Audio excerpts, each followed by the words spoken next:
Welcome back to Cossy Arsenal Podcast. My name is Cossy. Welcome back to a brand new video. Yes, this is the Arsenal starting 11 versus FC Lens in the UEFA Champions League. This campaign, we are involved. Obviously, of course, we are involved. And Arsenal, on match day 2 of the UEFA Champions League group stages, will be taking on FC Lens tomorrow away from home in France. Now, it's a game that is very important to us as a club because literally it allows us to go 6 points clear on top of the table, and it will also put much more pressure on Sevilla, much more pressure on PSV as well, because they will feel if Arsenal are 6 points clear, then they have one spot to fight for, and that will be the second spot. But also the key highlight, the key message in the build-up to this game is Thomas Partey is back in full training, and he could be involved. So Thomas Partey is coming back. That is a massive boost for us in this game, but also, coming Manchester City, right?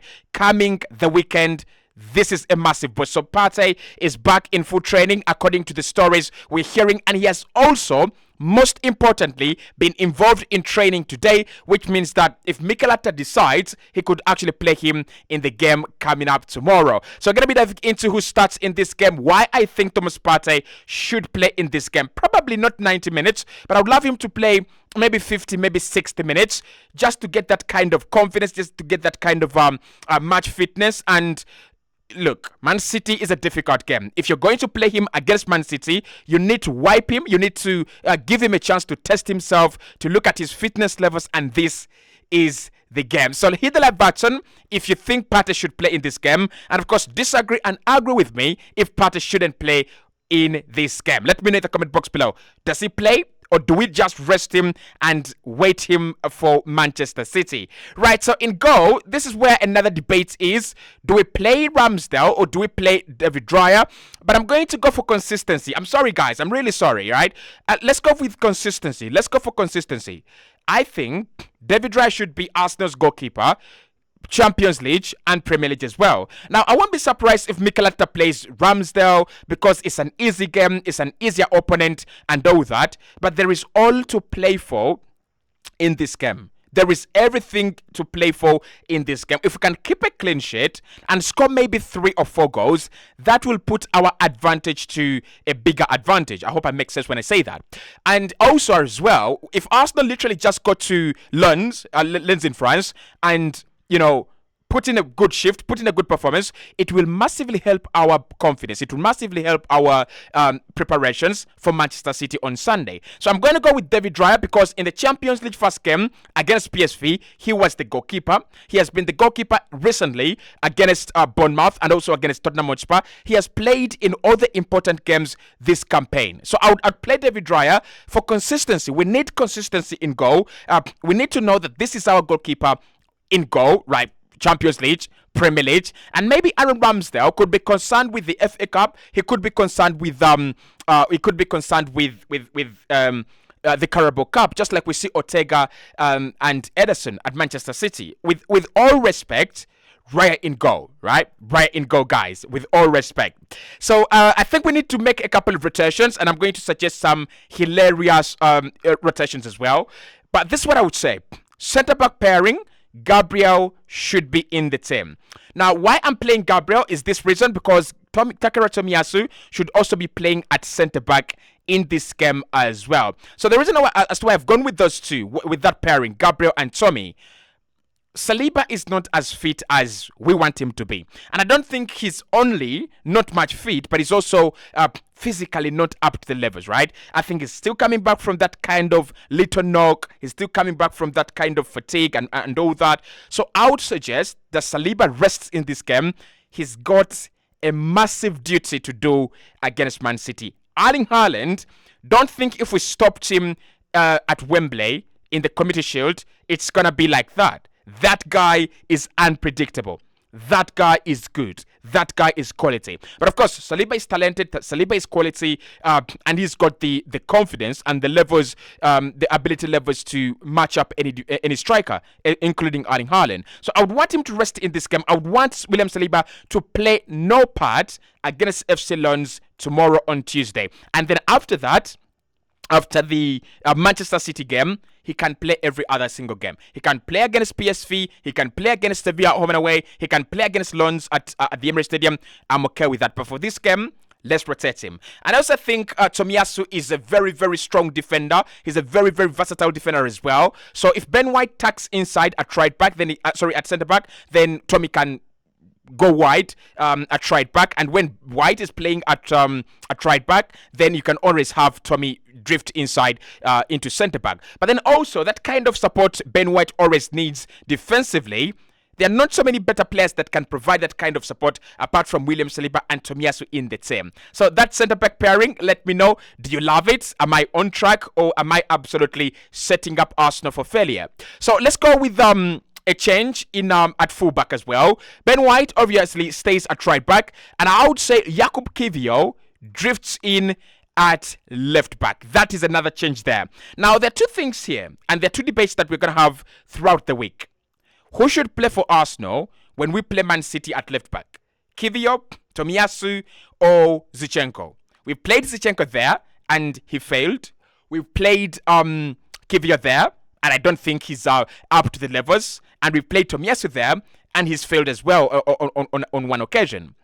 But in this game, you want to preserve Zinchenko because it's more likely, it's very, very likely that Zinchenko will start the game over the weekend. So we've got to preserve him. We know he's injury prone. We know he's made of glass. So you don't want to risk him in such a fixture. You don't want to risk him in such a game. I would say Alexander Zinchenko to the bench, Kiwior at left back, right? That is enough to give us strong defensive ability, and also enough to give us that kind of attacking ability that we will need to couple up with our midfield.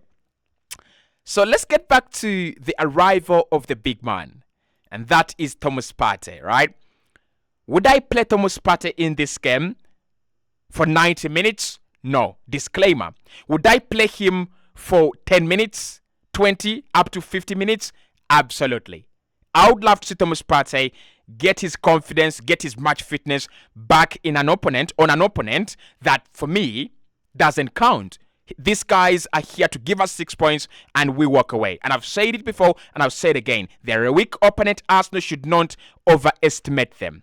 So Thomas Partey right here in the team. He's been in full training. He's been involved in full training today.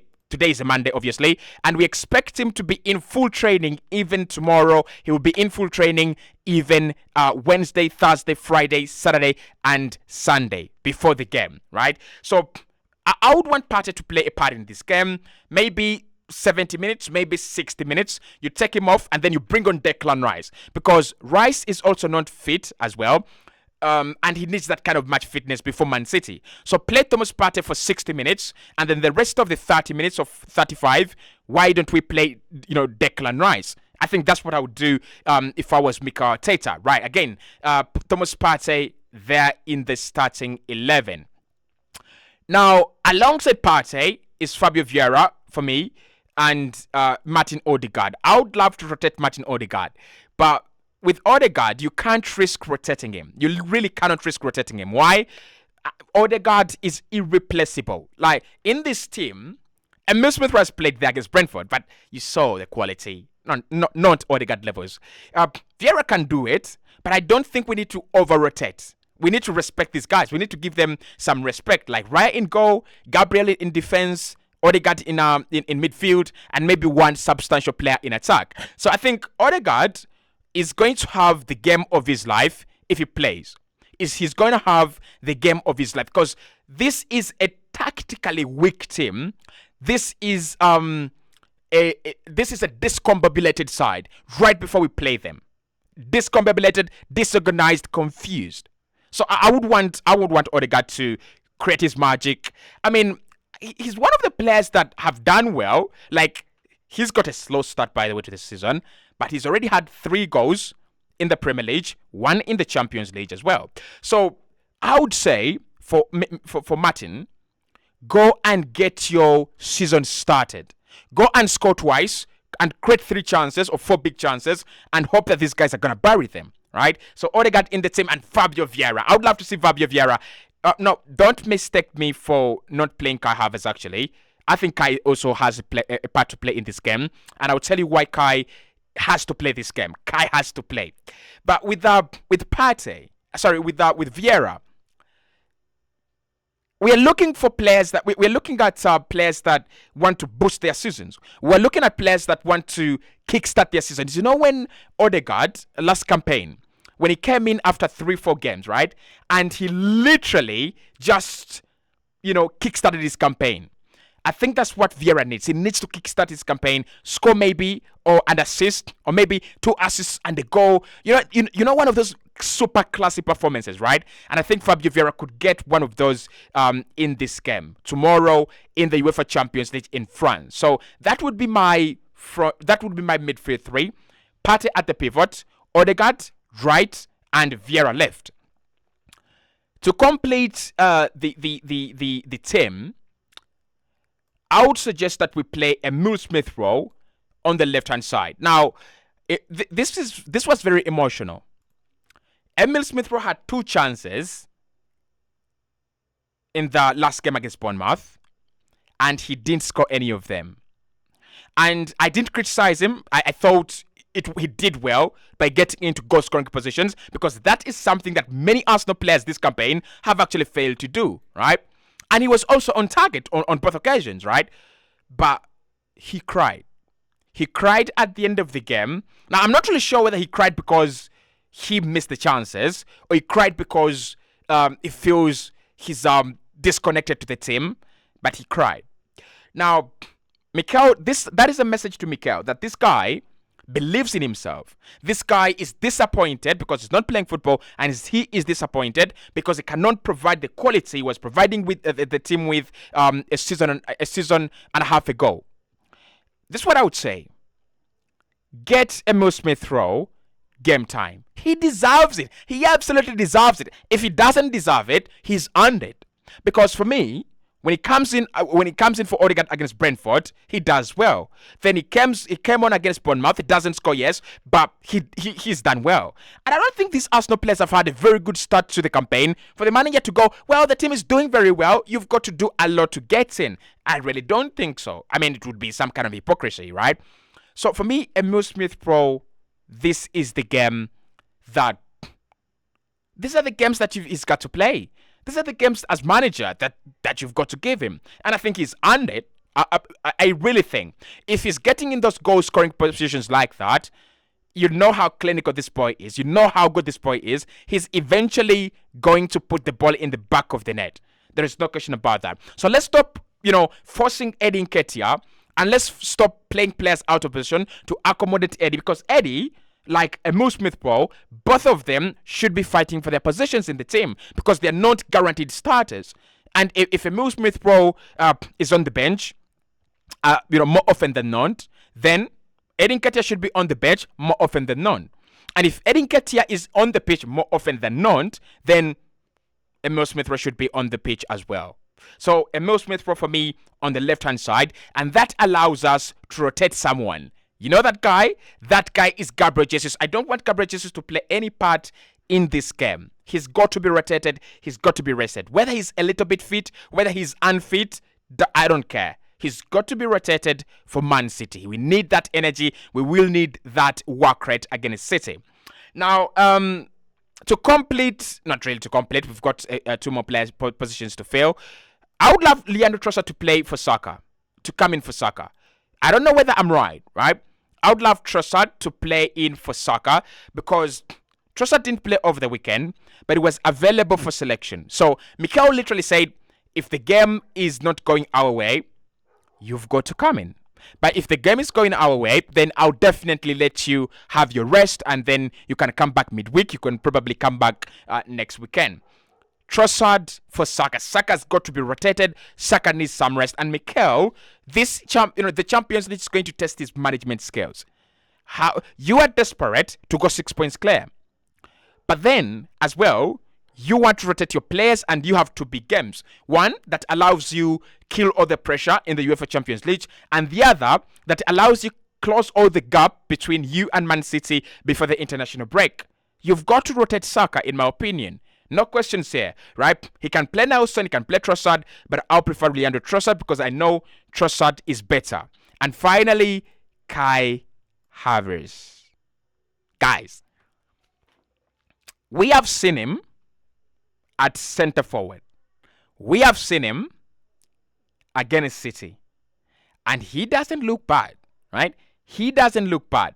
Now, we have a Rashford scenario and we have a Rashford situation at Arsenal, where Eddie Nketiah, without playing well, without deserving to start, is actually starting games. He doesn't deserve it. Eddie, at the moment, doesn't deserve it. I don't care what you all say. He does not deserve it. And I think Eddie has got to go to the bench and then start working his way back in the team. It will help us.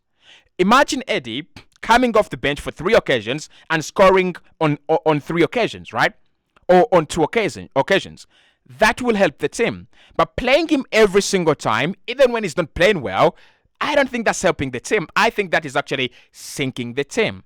That is, to be honest, and that is the bitter truth. So I would love to see Kai play as centre forward. So right in goal, Ben White, Tommy, Gabi, Kivio, Partey, if he's fit, Vieira, Odegaard, Kai, Trossard, and Emil Smith-Rowe. I'll speak to you right in the next one, as we will be reacting to Mikel Arteta's press conference, Thomas Partey news, and a couple of other stories as well.